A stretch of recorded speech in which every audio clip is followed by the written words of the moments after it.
Barra do Garças, Ibiporã, Paraná, Teófilo Otoni. E aí, meu caro? Pronto?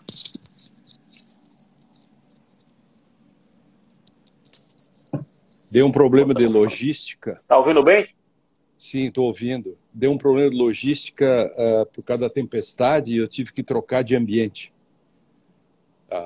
Estava sem Não, internet no outro maravilha. canto da casa. Agora tem. Por isso que tive que trocar de logística. Estamos aí. Não, maravilha. Vamos Maravilha. lá. Vamos lá. Vamos. Bom dia a todo mundo. Hoje vamos conversar com Lênio Streck. Lênio Streck é um dos grandes juristas do Brasil. É um jurista que eu coloco no rol daqueles juristas, aqueles intelectuais públicos, né? Ele é um jurista e um intelectual público. Alguém que se preocupa em se comunicar com a sociedade, em expor suas ideias, em tentar melhorar as coisas, né? Então ele se coloca no debate público e já há muito tempo. Não são muitos que fazem isso, mas Lênio é, sem dúvida, um dos principais intelectuais públicos do mundo jurídico aqui no Brasil, um notório filósofo, um notório constitucionalista, é professor titular da Unicinos, né? Ele é um jurista com inúmeras obras, né? Enfim, é difícil até apresentar Lênio, tendo em vista a sua imensidão. Além de ser um meu amigo há muitos anos, né? A gente se conhece já há muitos anos de vários eventos e nossa relação acabou se estreitando. Fui até professor da filha dele anos atrás, quando ela estava se preparando para a carreira jurídica. E a gente teve a satisfação muito grande de atuar na elaboração do código. Do CPC. Eu, à época, coordenava os trabalhos lá na Câmara dos Deputados, na comissão científica, e Lênio era um grande crítico ao então projeto. Então, como eu disse, um intelectual público, ele expunha publicamente as suas observações, tentando aperfeiçoar o processo legislativo. E as críticas de Lênio eram críticas que reverberavam bastante naquela época entre os deputados. E então, o então deputado, o relator, o deputado Paulo Teixeira, convidou Lênio para poder conversar conosco e apresentar suas sugestões. E Lênio contribuiu com coisas muito importantes no Código. Uma parte da redação do artigo 926 do CPC, aquela parte que consagra que os tribunais têm o dever de observar a integridade e a coerência, é uma contribuição de Lênio, assim como a eliminação do adjetivo livre e do advérbio livremente nos trechos do Código relacionados à valoração da atividade judicial, à valoração da prova pelo juiz, uma mudança simbólica e normativa muito importante no meu modo de ver, e eu destaco isso, embora haja quem não veja nisso muita importância, normativa, porque isso já seria assim antes. Eu acredito muito nas mudanças, a força que tem as mudanças simbólicas para mudanças normativas, ou mudanças de prática, né? E aí a nossa conversa hoje vai ser exatamente sobre isso. Qual a relação do CPC, que é uma lei para o dia a dia, uma lei do foro, aparentemente uma lei mais simples, com uma atual, uma contemporânea teoria do direito, porque me parece que foi a primeira grande lei brasileira, o primeiro grande código brasileiro, a encampar uma série de questões de teoria do direito em termos de texto normativo. Então vamos ouvir um pouco, Lênio, sobre o assunto. Lênio, comece aí se apresentando, falando o que você quiser, depois a gente começa a dialogar. Muito bem, Fred. De fato, agora o 315 do CPP incorporou o 489, parágrafo 1º. Isso Exatamente. é absolutamente... Há quem tinha dúvida se aplicasse, né, ao CPP. Eu nunca tive dúvida disso, porque você não... Até por uma questão de uma unidade do ordenamento, de um certo sistema, você não pode exigir para uma ação civil que o juiz responda, ou aquela questão dos 6 incisos que estão lá no 489, parágrafo 1º, e no processo penal, que é muito mais grave, porque lida com a liberdade. Imagina, eu ponho lá um precedente, ou nome que se queira dar, e o juiz é que vai ter que dizer que não se aplica. Isso para o processo penal é absolutamente relevante. Bom, finalmente isso eu também sugeri aos deputados que assim o fizessem, e achei que foi uma grande sacada, isso foi colocado. E você tem participação no 489 também, enfim, essas coisas, que é a primeira vez que, de fato, a teoria do direito acampa dentro de um código, né, mais explicitamente. E eu, né, sempre tenho batalhado em torno disso, né? Então, como você bem disse, eu acredito também que questões simbólicas, quando o simbólico cria normatividades e a normatividade muda questões simbólicas, e isto muda as pessoas, e com isso nós temos outros resultados. Nós somos seres simbólicos também, então tudo que está no mundo tem um simbolismo, né? Bandeira, mesa, tudo tem simbologia de algum modo. Então, quando a senhora essa do Rio de Janeiro ontem, anteontem, ofendeu e disse não, engenheiro, olha o horror que ela acabou de falando, mas isto representa simbolicamente uma sociedade pelo qual as pessoas se acham melhores que outras. Ela se acha melhor que qualquer outra pessoa, porque ela acha que cidadão é nada. Ela não se deu conta de que, primeiro, o homem era um servo da gleba, depois avançamos para súdito, que já era melhor no Estado absolutista que o servo da gleba, e aí veio a Revolução e transformou em citoyen, em cidadão. E essa mulher acaba de dizer isso. Isso é o simbólico da sociedade, né? E você, Fred, só queria dar um exemplo de como as coisas acontecem. Coerência e integridade, vou dar um exemplo prático. Ontem eu mandei um WhatsApp para você e, por um azar, para os nossos teleouvintes, telespectadores saberem, Fred me disse, vamos fazer 45 minutos de live. E eu disse, olha, a gente pode fazer 30. E esqueci o 3. E ficou 0 minutos, que ficou ofensivo. Mas de Fred não falou nada. Depois que eu fui me dar conta, e eu pedi desculpas, disse, olha, falhou, eu jamais escreveria 0, porque seria uma grosseria. E por que Fred disse, meu querido, tudo bem, sem problemas?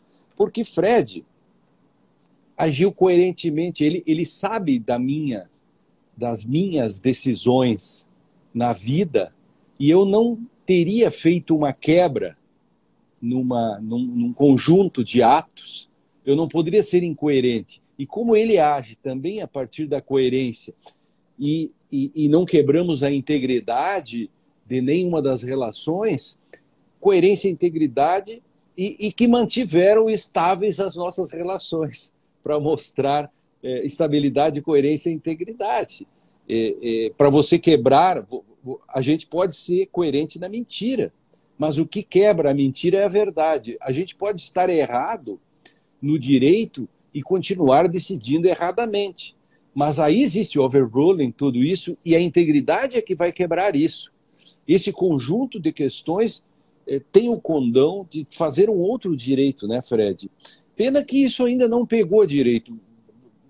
É uma questão complexa, né? É difícil, né? Porque complexo. Esses dias eu fiz uma live, um debate com o ministro Ribeiro Dantas. Ele falou em você, em mim, enfim. E ele disse, sabe quais são os artigos mais importantes desse novo código? Ele disse, o 926, 489 e o 371. Você acabou de falar neles. Eu acabei de falar neles. O ministro acabou de falar neles. Quer dizer, eu achei isso, eu disse, pô, ministro, Isso é fantástico. Era isso que nós queríamos. Só que isso ainda não espraiou direito, né? Deixa eu lhe dizer uma coisa sobre o 926, especificamente sobre o 926, que é um artigo de que eu gosto bastante. Acho um artigo bonito. Além de tudo, ele é bonito. Ele é bem escrito. E cheiroso. Ele é cheiroso, cheiroso. Eu gosto, já tentei escrever, fiz um texto, se você conhece esse texto, fiz um texto tentando dar conteúdo dogmático, né? Dogmático a esse dispositivo, comandos, né? Sei. Deveres concretos de atuação do tribunal. Eu estou com um caso, Lênin, que me chegou semana passada, que ninguém estava conseguindo encontrar uma solução, e eu bolei uma solução a partir do 926. Você veja que coisa. O Tribunal de São Paulo tem inúmeras câmaras, cada uma decide de um jeito. Por acaso, o caso do meu cliente caiu numa câmara que decidiu contra ele. E chegou no STJ, tal, acabou rescisória. Só que na rescisória tem um obstáculo histórico de que você não pode rescindir quando ao tempo da decisão havia divergência. Se ao tempo da decisão havia divergência, não cabe rescisória. Súmula 343 do Supremo. Essa súmula, que é uma súmula que já vem morrendo aos poucos, já há 30 anos, com o 926 ela morre mais um pouquinho. Porque no meu modo de ver. Porque como sustentar uma decisão vinda de um tribunal que em uma Câmara diz uma coisa e em outras 5 diz o contrário, sendo que as decisões mais recentes do tribunal são em sentido contrário. Então, era preciso pensar instrumento preciso pensar a rescisória como um instrumento para fazer valer o 926. Boa. Veja a dimensão do que é isso, e com isso dimensionar a súmula 343 do Supremo. Eu tive um caso também, né, um pouco diferente, porque ele era de tribunal para tribunal, em que eu fiz uma coerência e integridade horizontal,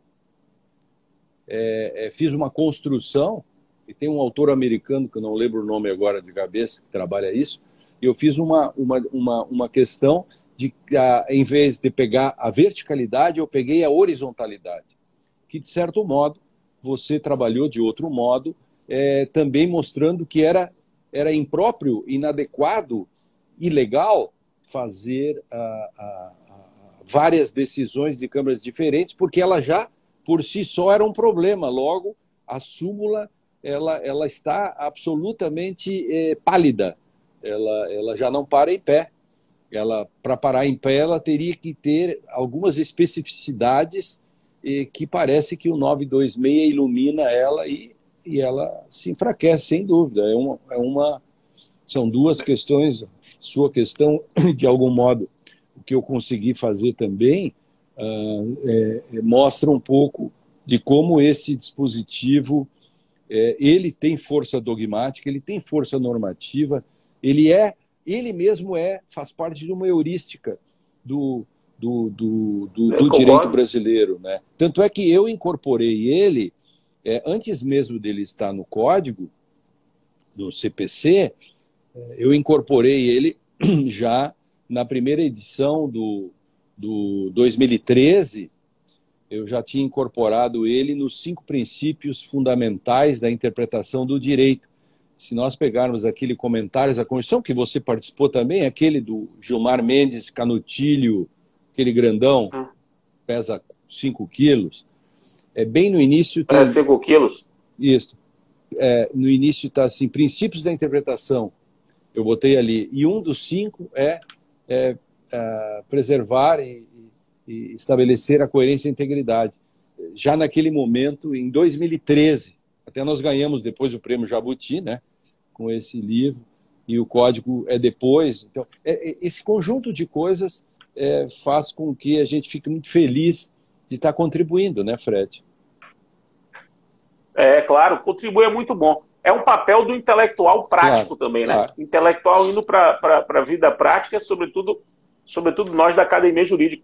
E veja, Lênio, que o código, não só no 926, que você disse bem, é um artigo transsetorial, né? Ele faz parte da heurística da ciência jurídica brasileira, como você bem colocou. É importante deixar isso claro. Nem tudo que sai do Código de Processo se refere apenas ao processo civil. Há aí normas que são normas que poderiam estar na LINDB, poderiam estar na lei de introdução, claro, às normas do direito brasileiro. O 926 tem natureza de LINDB, se é que podemos dizer isso. Não sei se você concorda. Sim. Não sei se você concorda comigo. Sim. Sim, porque ele está no topo, ele irradia para todo o sistema, ele capilariza, ele é para qualquer um. Imagina, você admitiria que se você na vida tem que ser coerente, você tem que ser íntegro e tal, se a gente fizer esse transporte para o direito, por que um ramo do direito seria diferente do outro? Por que num eu exigiria, no outro não? Ele é um dispositivo, entre aspas, constitucional nesse sentido de que ele vale para todos, né? E irradia para todo o sistema, né? Agora, uma outra pergunta de teoria do direito para você, meu amigo. O Código, em diversas passagens, ele ao reproduzir artigos do Código de 73 que mencionavam a lei, ele substituiu lei por ordenamento jurídico. Isso aconteceu no 8º, no 140, no 18 do CPC, para dar 3 exemplos. O dispositivo antigo falava em lei, o dispositivo novo fala em ordenamento jurídico. Você vê nisso uma influência da teoria do direito? Claro que sim, porque você sai...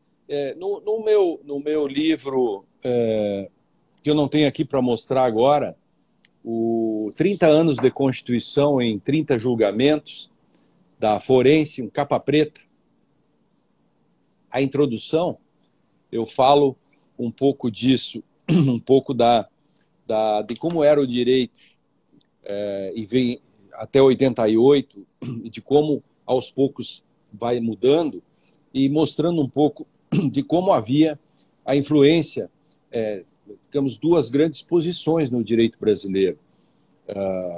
Consciente ou inconsciente, as pessoas faziam, mas ninguém dizia, eu sou um formalista, eu sou um realista, por exemplo, no sentido do direito a que os tribunais dizem que é a teoria, enfim, dominante, sem ser teoria ou sendo, mas não dita como.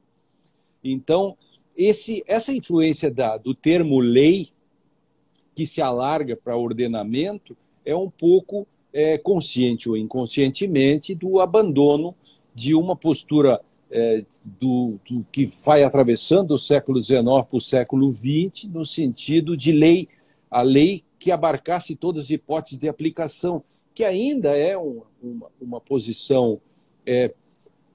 pouca gente sustenta, digamos, um certo textualismo, pouca gente, digamos, seria de um formalismo na aplicação do velho positivismo do século XIX, mas ali a pretensão de lei tinha essa, né? A lei que abarca todas as hipóteses de aplicação, ou seja, eu tenho todas as respostas antes das perguntas. Quando eu alargo para ordenamento, eu dou chance para tudo aquilo que o próprio legislador vai dizer, por exemplo, os provimentos vinculantes, todas essas questões que acabam sendo, e hoje nós temos uma discussão, que eu tenho sérios problemas com ela, que é esse problema das teses do Supremo, teses do STJ.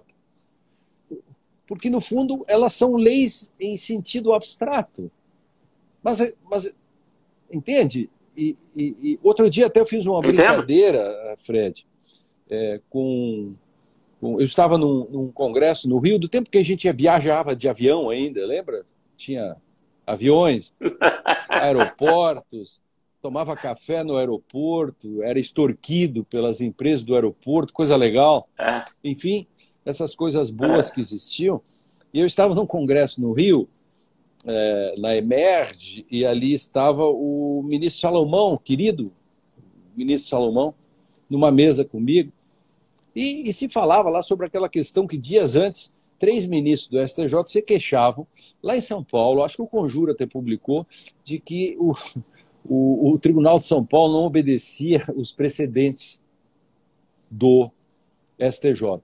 Eu disse, olha, ministro, eu tenho Eu tenho uma ideia sobre isso. Eu calculo por que, que eles não obedecem os precedentes. Porque talvez o STJ não faça precedentes.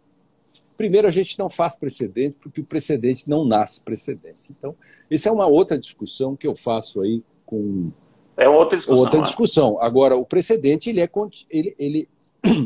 ele aparece depois de uma decisão. Agora, se você faz uma decisão visando já fazer uma tese, isso não é precedente.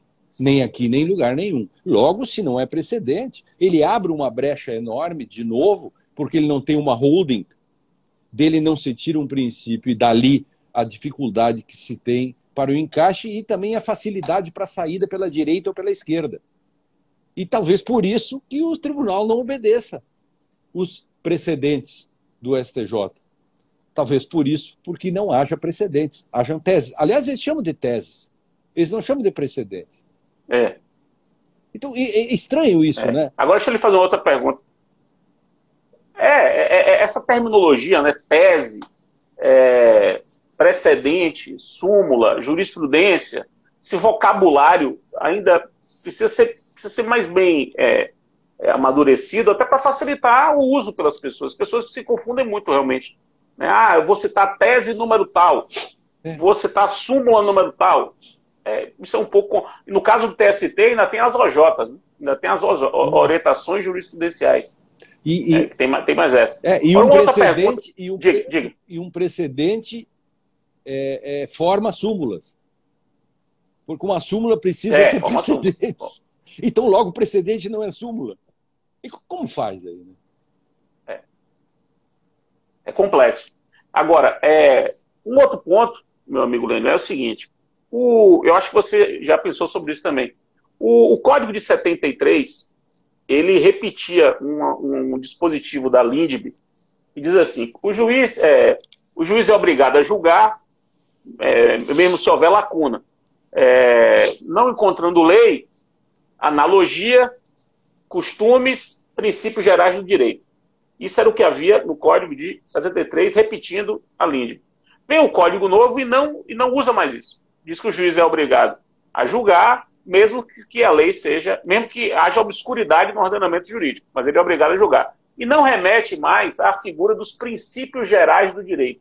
Esse jargão, esse slogan, princípios gerais do direito, não faz mais parte do texto do CPC, que não reproduziu essa parte. O que você acha disso? Foi bom? Eu, particularmente, acho isso excelente, mas eu queria saber de você. O que você acha? Foi uma decisão, consciente ou inconscientemente,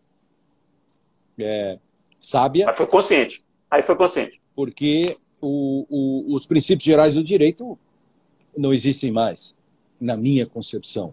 Porque, como eu tenho escrito bastante, eu sou a favor da tese da descontinuidade entre princípios gerais e princípios constitucionais.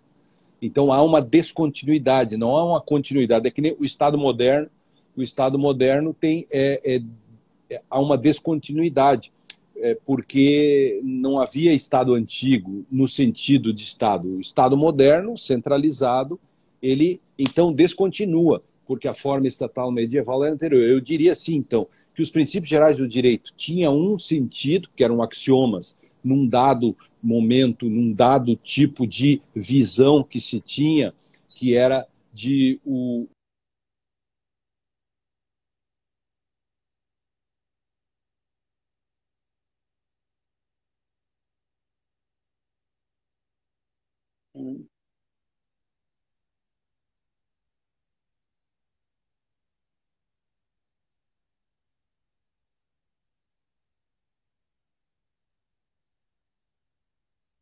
Não estou ouvindo o Lênin.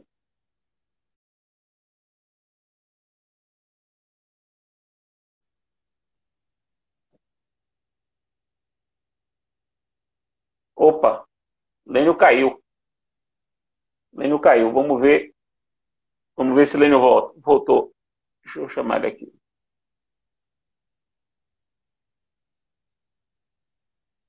Chamar ele aqui.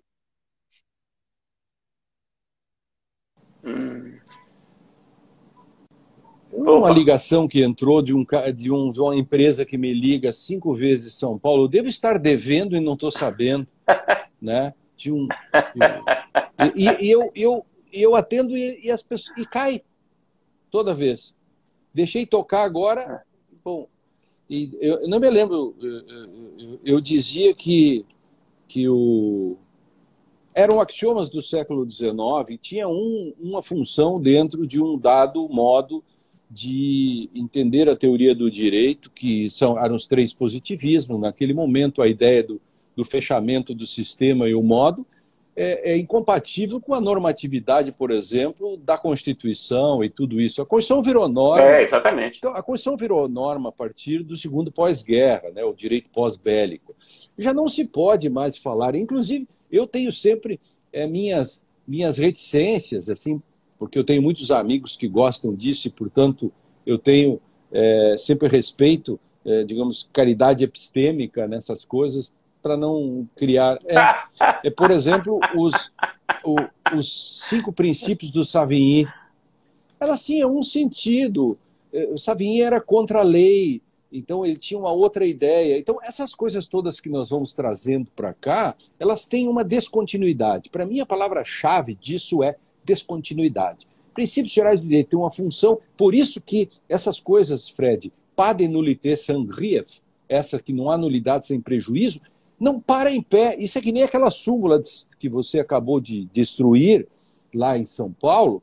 Esse dispositivo, ele não tem nenhum sentido. Ele tinha um sentido, digamos, na França, em outros lugares, de que não há nulidade sem prejuízo. Como que você sustenta quando você tem as garantias do cidadão, garantias processuais, lato sensu de novo, e aí você tem um dispositivo que diz, mas se você não provar o prejuízo, por que eu tenho que provar o prejuízo se eu estou diante do Estado e eu tenho uma garantia contra o Estado? Portanto, se eu tenho garantia contra o Estado, por qual razão eu é que tenho o ônus de demonstrar que houve prejuízo? E aí se torna patético. No processo penal, isso fica patético. O sujeito leva 15 anos e tem uma nulidade, mas ele não provou o prejuízo, aí se usa o pas de nullité. Mas 15 anos por si só já não é prejuízo, levar uma pena de 15 anos? Então, o judiciário faz essas coisas assim, nem se dá conta, às vezes, do papel bizarro. No caso bizarro, né? No caso do processo civil, especificamente, o não há nulidade sem prejuízo não é um princípio geral, é regra expressa, né, do Código. Não precisa apelar para esse axioma. Isso especificamente no caso do processo civil. Agora, o caso dos princípios gerais do direito, que saíram, ali foi proposital, foi até sugestão minha. Eu sempre a redação do 140 é uma redação minha. Eu sempre achei a redação do Código passado, o 126 do Código passado, uma redação de um tempo que não existia mais. Tanto é que eu escrevi várias vezes sobre 126, dizendo que ele não estava nem recepcionado pela Constituição. Muito boa, muito boa. Eu já dizia... Ele é herdeiro da LINDB, quer dizer, da antiga, né, Lei de Introdução ao Código Civil. Agora, eu queria que é herdeiro de todo o modelo formalista do século XIX. Enfim. A propósito, você acha que a Lei de Introdução ao Código Civil, vou falar dela, a Lei de Introdução ao Código Civil, aquela de 42, ela tem um veso autoritário? Eu tenho essa hipótese. Claro que sim. E as pessoas não costumam me dar muita bola. Eu tenho seríssimos problemas com essa lei, porque eu tenho páginas e páginas que eu comento esses dispositivos da LINDB, também daquilo que o velho CPC capturou, no sentido de um guia, de uma resposta que é típica daquele tempo também. É uma lei do seu tempo. Os defeitos do Código Penal, os defeitos do Código de 41, de 43 do CPP, os defeitos dos códigos são defeitos de seu tempo que têm que ser corrigidos. Quando a gente não corrige os defeitos, a gente tem que... Aí é um problema. Por exemplo, a lei de introdução à LIC, a antiga LIC, ela tem uma pretensão dentro de uma ideia de um modelo liberal individualista de direito, né, que é aquilo que eu chamo de crise de paradigmas. No meu Hermenêutica em Crise, eu mostro que há uma crise de paradigmas liberal individualista, normativista de direito, que necessitava ser superado. Veja que, por exemplo, o próprio Código Civil, vamos pegar um exemplo, o esbulho. Se você pegar o Código Civil de 16, quer dizer, uma pessoa invade a propriedade do outro, é esbulho. Mas ela nunca pensou que viessem 500 pessoas ou 1.500 pessoas, que são conflitos transindividuais. Então, a LINDB é fruto de um tempo de conflitos interindividuais. A LINDB é de um tempo de construção não normativa, entendeu? A LINDB traz todo um passado e é um passado protagonista. A LINDB é de um protagonismo que traz, e você processualista sabe, lá dos problemas de Billow para cá, de todo o problema lá do instrumento que gerou o instrumentalismo, que ela pega carona, ela faz parte desse. Então, a LIC, ela traz essa questão do protagonismo judicial, do fundo, né, que depois gera todos os problemas do instrumentalismo, que tudo na figura do juiz. E traz toda uma relação sujeito-objeto, filosoficamente. Então, a LIC é uma lei, obviamente, se não fosse por nada, né, ela vem exatamente de um período bem autoritário também brasileiro. Né? Então, não se... Ela é um decreto.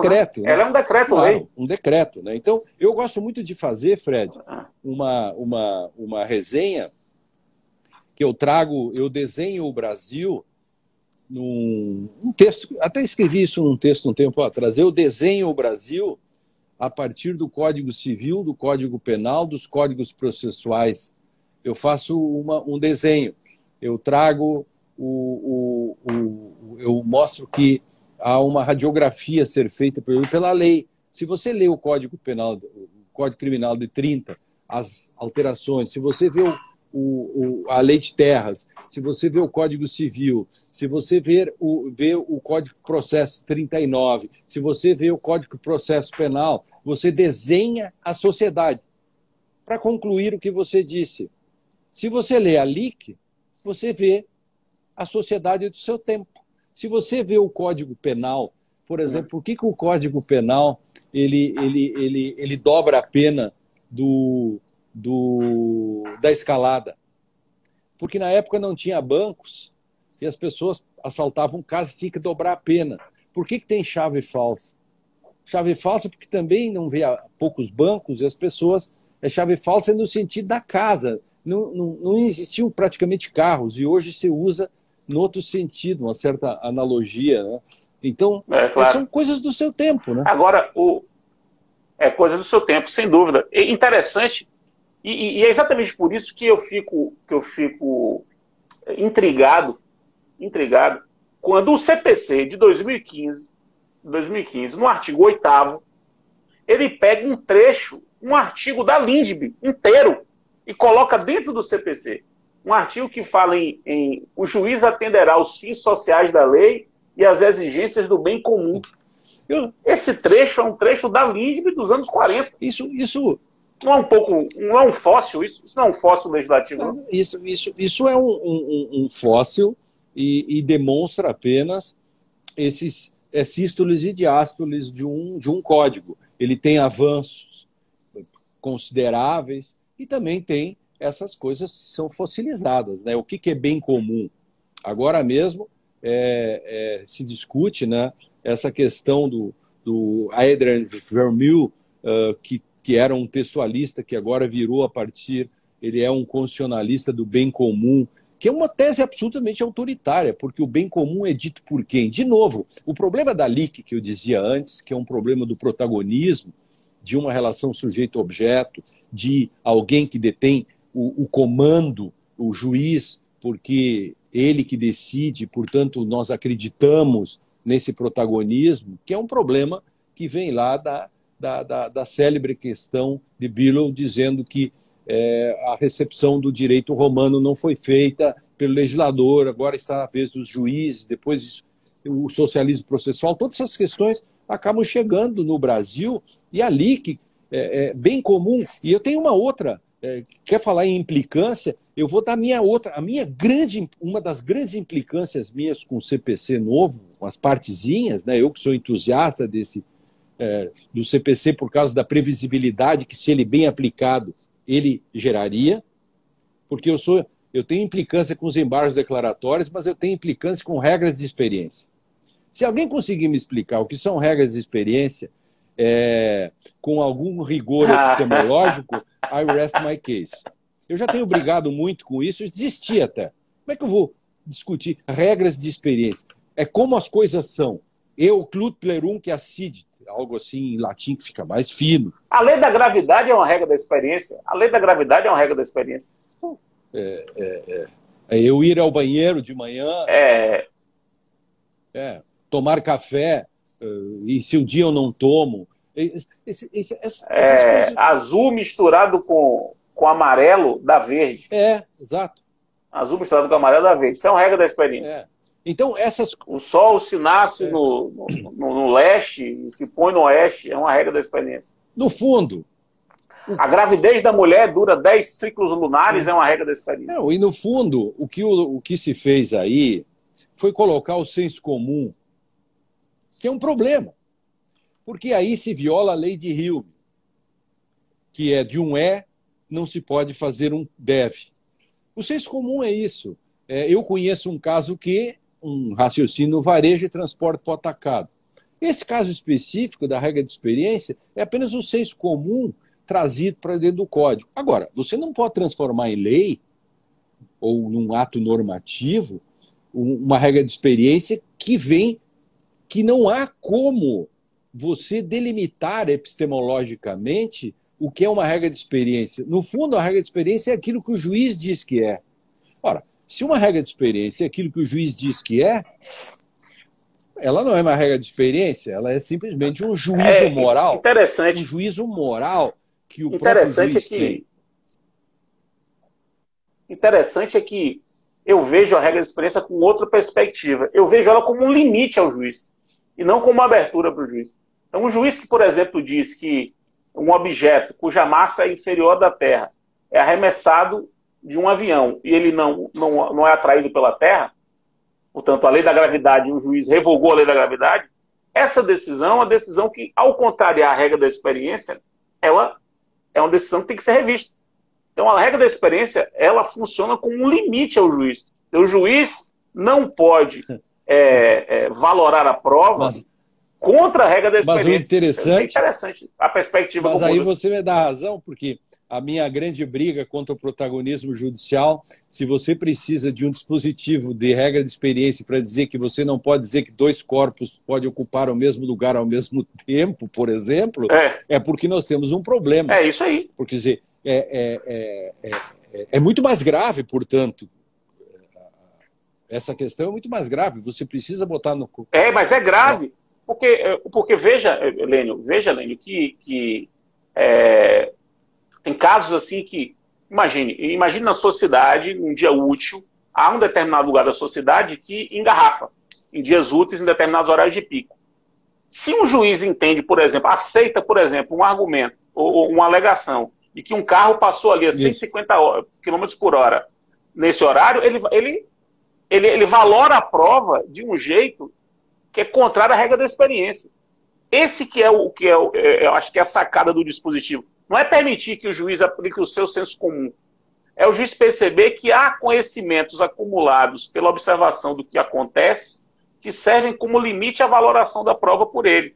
Quer dizer, eu vejo as regras de experiência por essa perspectiva, como um limitador. Eu poderia, quando eu fiz uma crítica a isso há muito tempo, eu trabalho isso no plano filosófico, mostrando que se efetivamente existe regra de experiência, você teria que estar adotando uma tese de um olhar externo, né, de uma teoria adequacionista, adequatio intellectum et rei, quer dizer, a verdade como adequação do intelecto à coisa. Quer dizer, então, a regra de experiência seria uma estrutura, uma coisa ao qual se submeteria o juiz. Aí sim, inclusive, nesse sentido, ela teria que colocar-se como um limite.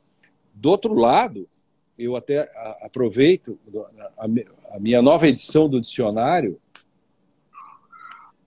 a segunda edição. Opa, divulga aí para poder o pessoal ver.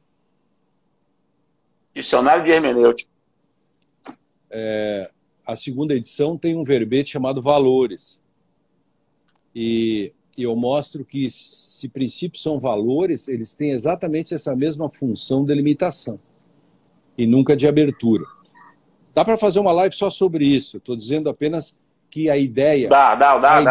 A ideia de limitação, porque do modo como você diz por aí... Eu sou invocado com o panprincipiologismo, porque ele faz com que o juiz possa dizer qualquer coisa sobre qualquer coisa. Ele inventa um princípio.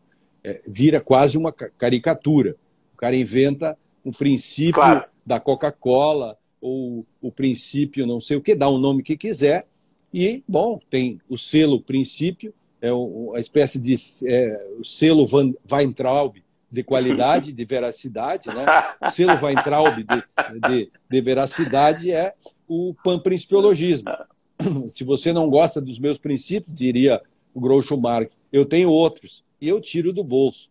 Eu sou invocado por isso, porque isso te cria insegurança jurídica e faz com que você perca o grau de normatividade, o estatuto epistemológico que tenha um ordenamento e a própria Constituição. Então, essa é uma questão perigosíssima.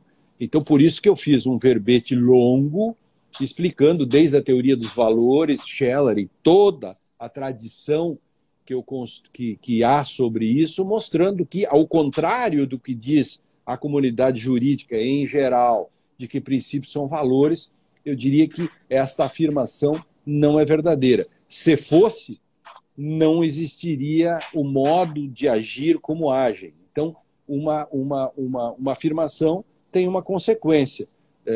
O que não se pode fazer é pegar o bom e o ruim, e aproveitar apenas quando é bom. Quando é bom, o princípio ele abre. Quando é ruim, ele fecha. Não, ele tem uma função, ele é um padrão normativo, e com isso ele tem consequências. Por isso que eu recomendo o verbete, principalmente o verbete valores, e também o livre convencimento, a livre apreciação da prova, as críticas que eu faço em cima de uma...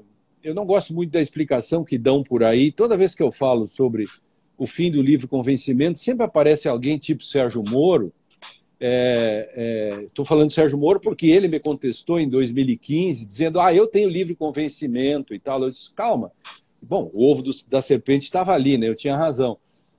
Mas a explicação que ele deu, eu disse, mas o livre convencimento é apenas a superação da prova tarifada. Eu digo, mas se é tão simples assim, então, por que nós estamos discutindo isso? Porque, afinal, então, o problema era a prova tarifada. Agora, me mostra quando se julgava com prova tarifada. Me dê os exemplos aí. Então, isso é um meme que se criou também, e, portanto, nós sempre voltamos ao problema do século XIX, entre o velho positivismo e todas as teorias que o superaram.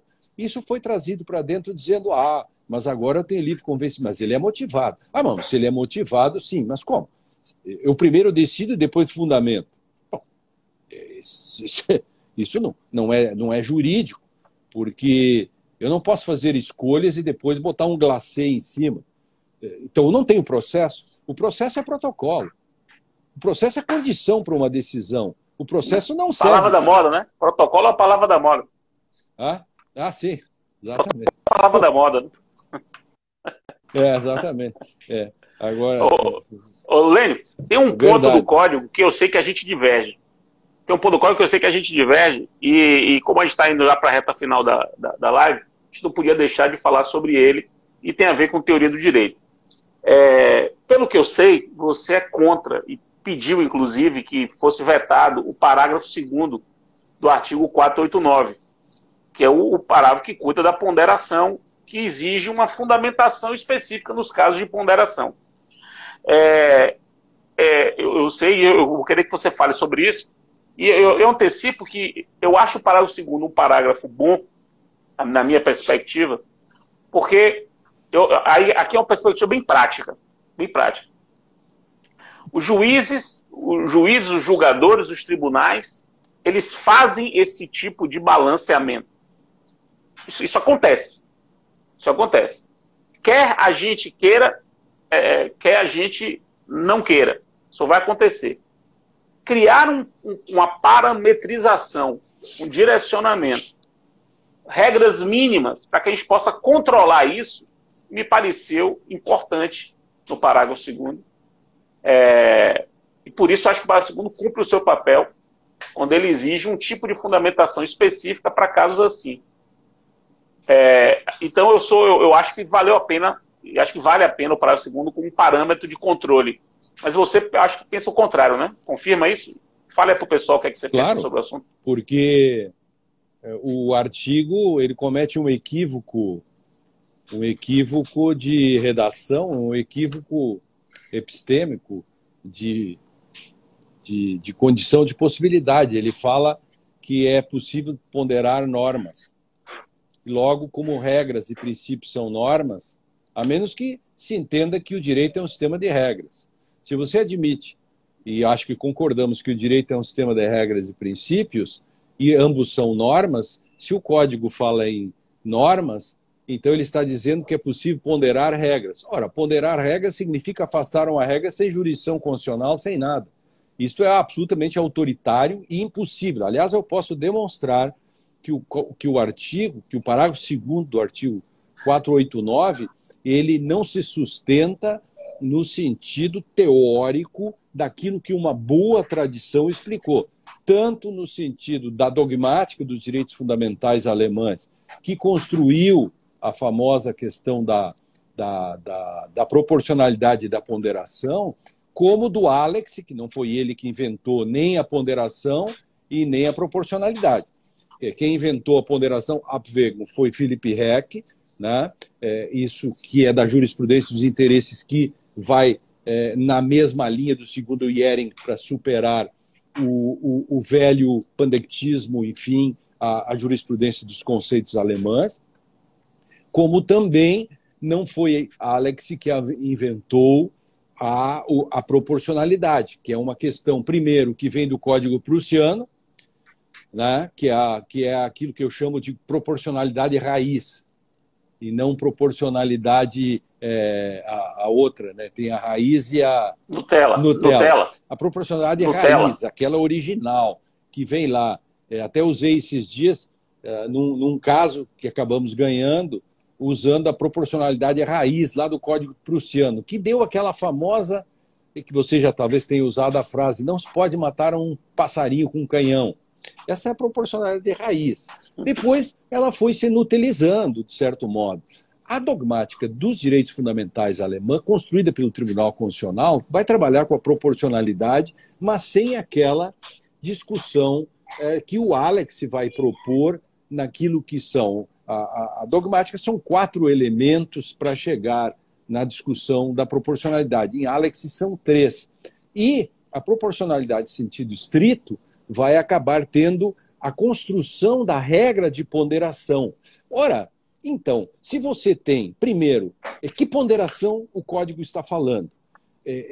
Se ele está falando da ponderação do Philipp Heck, é uma coisa. Se ele está falando da dogmática dos direitos fundamentais, é outra. E se ele está falando da Alex, é pior ainda, porque aí mesmo é que não se sustenta. Então, eu tenho sobejadas razões, assim, sempre com o princípio da caridade epistêmica, no sentido de aceitar os argumentos dos outros, né? Que dá para fazer uma boa discussão. Se não fosse por nada, ela é útil para a gente conversar. E se ela não valesse para nada... Sim, exatamente. Sem dúvida. Então, eu posso demonstrar por 3 razões que ela não tem sustentação nenhuma. Tanto é que no livro Comentários ao Código de Processo Civil, que eu organizei junto com o Dierle, nosso amigo Dierle Nunes e mais o Leonardo, enfim, capa branca que a gente colocou, não sei, você também, eu acho que ajudou a comentar, eu explico ali no essas... Ajudei? Do Dierle Nunes. Do Dierle Nunes. O Dirley é outro nosso amigo, né? Daí da Bahia.